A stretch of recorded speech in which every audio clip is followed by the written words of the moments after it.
Hi friends, welcome to my first video, and today I'll be showing you how to make the Hyderabadi dum biryani. There are many videos out on YouTube, but I just wanted to show how simple it is, and you need not have to buy the masalas that you get on the market. You have number of varieties, but I prefer you need not have to buy any of that. So let's see what ingredients are being used to make this Hyderabad dum biryani. I'll go from my right to left. First thing is I have turmeric powder. I have half cup of oil. This is the same oil where we fried the onions. And then I have about 200 grams of yogurt. I have uh, about 10 1-inch sized cinnamon, and then about 10 cloves, 3 big bay leaves, and about 20 cardamom. And I have about 2 cups of fried onions. Please make sure that you don't overcook the onions, because if they are too dark brown, your biryani might taste a little overburnt.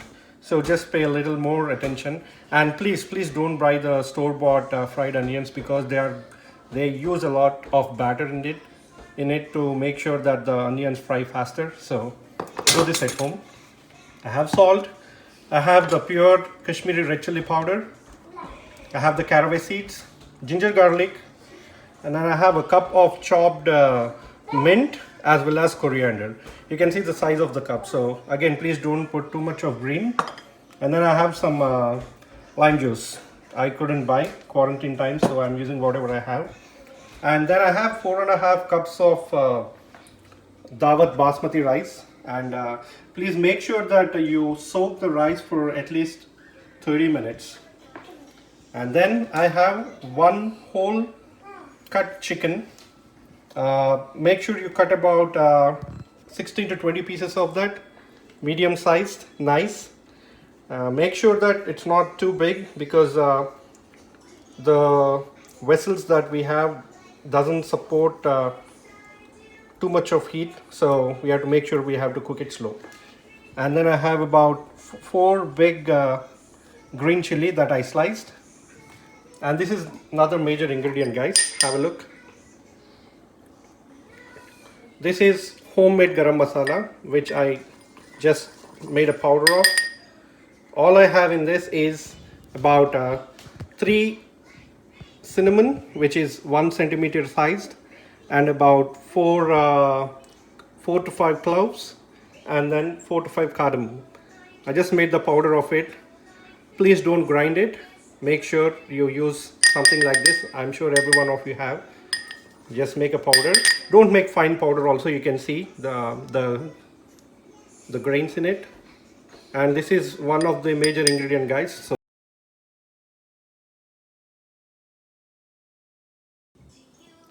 take a big size vessel. This is basically a Calphalon vessel, and this is about 10 quart. So this should be good enough. And make sure that you have a broader base, so that the chicken stays up in the bottom and then the rice stays up at the top. You don't want to stack up too much of that. In this vessel, first take the chicken. Spread it evenly. Okay. First thing, add 2 tablespoons of ginger garlic powder. Ginger garlic paste, sorry.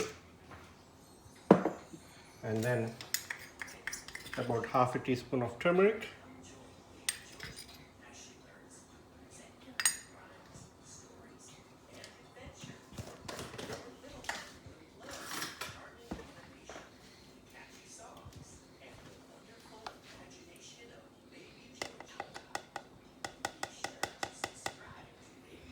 And 1 tablespoon of the red chili powder.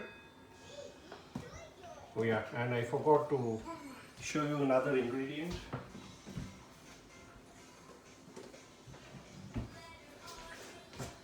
This is coriander powder.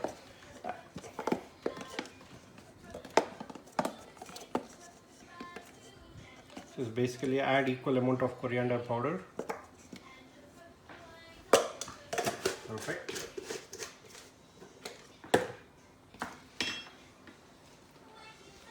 Add your mint as well as chopped coriander, and save a little for later. We can just top it off on the rice. Take your fried onions, spread it even, and again save a little bit so that you can again top it off on the rice. Take few of cinnamon and about 5 to 6 cloves.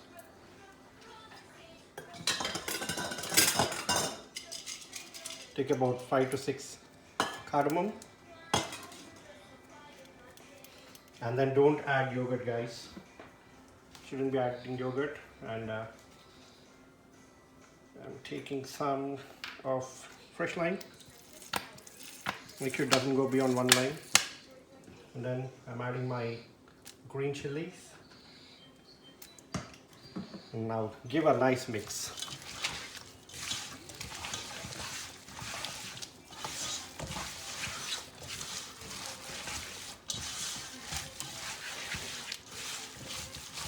Make sure you rub and massage the pieces with every ingredient. Once you top off the layer, just add your homemade garam masala powder in this. Give a nice mix. Already started smelling good, guys.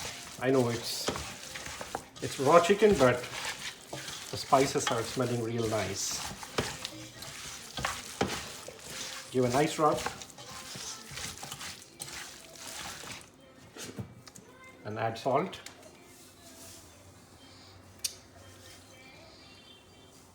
It depends upon how much salt you eat, guys. So give a nice mix again.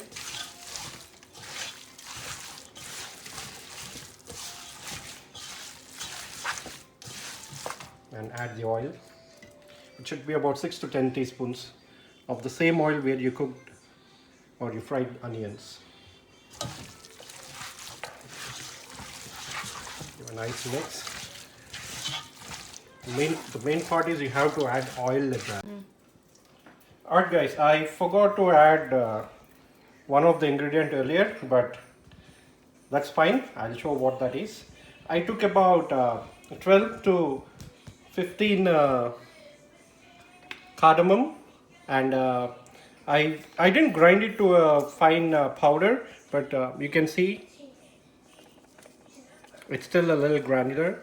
So I'll take half portion of this and just add it to the marinade.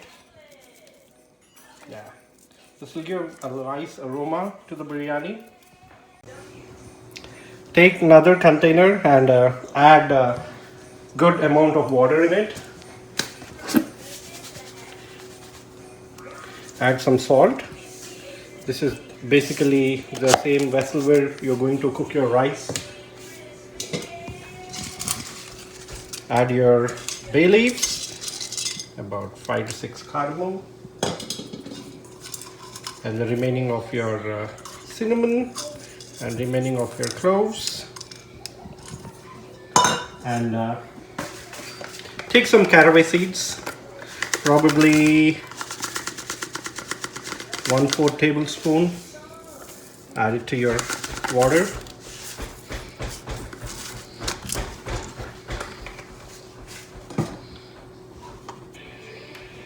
And then let it come to a boil so that we can add the rice later. The important part that you have to take care of is the amount of salt in it. So once everything is nicely mixed, you taste the water, and the amount of salt should be equal. How do I say? Okay, it should taste same as your tears. So if you have never cried, you can never cook the biryani. Just make sure. And once this comes to a boil, we'll add rice. Alright, once the water comes to a boil, remove the remaining water from the soaked rice and then just add water to the boiling rice.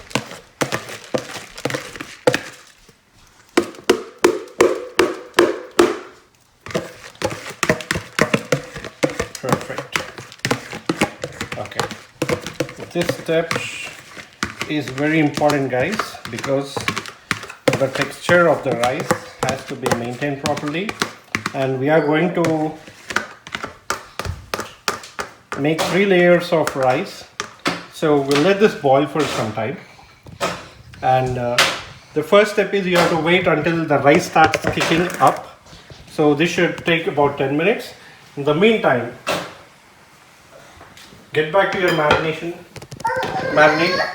and then add your yogurt. The main reason why yogurt was not added before is you want your meat to soak up all the spices, and if you add yogurt in the beginning, I think the spices would not blend properly into the meat. So take your yogurt and add it to your marinade. At this point, just give a nice mix.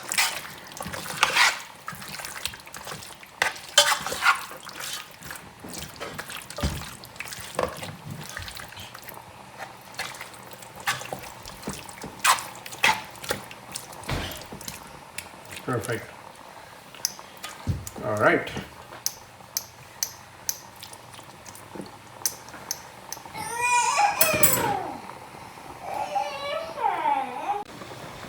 So after about 10-15 minutes, you see the rice is kicking to the top. This is when you have to pick up the first layer. Drain out most of the water and then just put the rice over the chicken and do this step for until you don't see any more chicken or any more marinade. Perfect. So once you have added the first layer of rice, wait for another 2 to 3 minutes. So this rice should be about 70% done. You can see the texture. So just take another layer.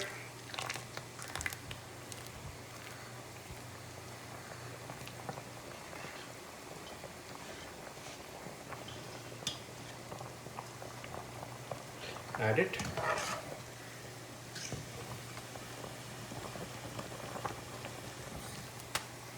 To the biryani. Add it to the marinade. Yes. Put the remainder of your fried onions, coriander, mint, and then turn on your stove and make sure you have a lid that completely seals the vessel. If you don't have, you can use an aluminum wrap. Just bind it tight at the corners and make sure that no steam goes out, and just in case, you can add some weight on the top. So I have a very good container. The glass is heavy and it completely seals the corners, so I'm using this. Put it on high and then wait for 10 minutes until the steam starts to come out.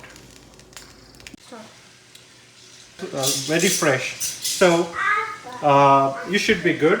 On the side, take another pan where you preheat it for about 2 to 3 minutes. The idea is to put this pan beneath this vessel so that the biryani is cooked evenly. So yeah, this is nice and hot. I'll move this to probably a setting between 3 and 4, and then the pan goes on top of this, and then biryani. Perfect. So this is when you let the biryani cook for another 30 minutes. You can set your timer. Cool. After 30 minutes, you should let the biryani sit down for about 15-20 minutes so that the moisture is nicely sucked in into it. And next, when you open, well, the aroma is awesome, guys. All you have to do is, you can look at the texture of the rice. You have to see the rice freely falling. It's awesome right there. And check one of the chicken pieces. There you go. Awesome. Yeah. And this is how you prepare the Hyderabadi chicken biryani. Thanks, guys. Try it at your house. If you like, please let me know. The taste would be awesome. And please click on the like button. Thank you.